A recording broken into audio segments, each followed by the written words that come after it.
English से थोक्चरीबा press note असी अतई मनते अखोई एडीसी एंटी ड्रग कैंपेन मियामना तुदोगेन दोना खंगनरबा तुगुनलबा मयाई काबनी सागी लमदा समाज असिबु खुनाय असिबु तुंगलमचत असिगी तुंग युंबिरकदबा चिलिनाव मदिना हाक्याबु कनबदा चौबा थौदांग लौदुना सागी ओइजबा हाइबु इखनपुरमा कथोक्चरीबा तुगुंबा organisation अमखकने ngasi thokchariba press note asigi matangda thamjaningiba marik chumba wafam de 2019 dagina ngasi fawda ADC anti drug campaign chatha jarakliba thabak thoram thogai khudingmakta aikoi ain naya daba unlawful activities amataga aikoi mari lene jade aduga tawriba thabak thoram sida kanagumba organization amagi ming sijinaraga aikoina thabak chathagi basu leite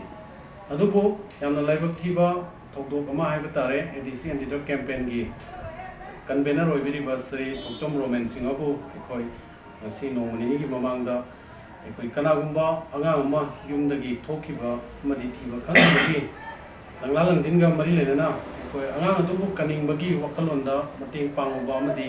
थिमिनरुबग मरि लेना एखोई फाजन पिनजनबिगिबा अदुसु कोइ नोइजदे अदुबु तसेंगना हाइजरबदा एखोई अचुम बम्मसुंग अरानबा Munna थिगत पिरब तुंगदा लैरिबा police डिपार्टमेंटना हाइरिबा यामबसिबु एकोई थादोक पिरबुसु अमुकन इकाय कुमनुबु चरी मखा तारकपदा लैरिबा एकोई की समाज की मानिंगाई थबक तौरिबा अमदि समाज को कनना थबक तौरिबा ख्वाइगी मरकता कम्युनिकेशन गैप लैबना मरम ओरगा थोइबे इंसिडेंट सिंगसि थोक्तनबा मरि लेनबसिंगसु यंगसलनिंगे तसेंगना खुनायमा समाजमा कनबा हाइबसे अखोई खुदिमकना अमतोयना मतेंग पांगमिनरबा मतम खक्तदा अखोई आइगी इमा लेबाकि नमदम असि कनबा ngमगदौरिबनि अदुना अखोइना असोइबा अरानबा किबिक लैरगसु मदु मियाम खंगना सेंगदोकनबगी तंजा अमा पिनबिबा अमदि सेंगदोकनबगी तंजा अमा पिबिबग लोइनना अखोइबु कराइदि करि सोइगी गिदगी कन चिंखनबगी तंजा दु मियामना पिनबियो अमदि आइलोनसु पिनबियो आबो खमसे अमुकन्ना पुनमकी पुनिंग चिंचिंजरी लोइसनजरकपदा श्री थोकचोम रोमेन सिंहो हारिबा याबा सि एखोई गी मथक्ता सिरकलिबा एखोई पामदबा इलीगल ओइबा वफम सिंह यारगदि किनंग कथु मखतारकपदा हानगुमना एखोई लेरिबा पुलिस डिपार्टमेंट गा पाउ फोनबा हाइबदि एखोइना थोइबे इंसिडेंटुगी मतंगदा इमीडिएटली जुरिडिक्शन दुबु कोलिबा पीएस ता पाउ पीबा अमदि एखोइना मफमदुदा चंगसलगा पामदबा थोदो वाथो थोक्तबा ओइननबगिदमा होनरखिबा अदुगुमना निंगनबा लैतना एडीसी एंटी ड्रग कैंपेन ना हिमालयबागिरमदमसदगी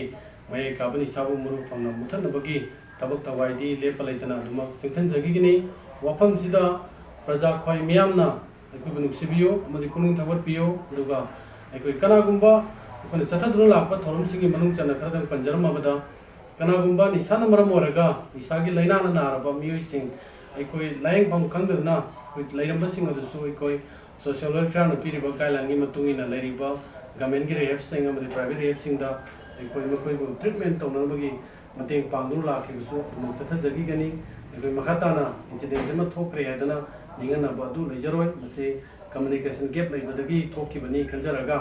मखातारपददी क्वाइ म्याम लैकोइबु नुक्सिबियो हाबो फुल खंजरगा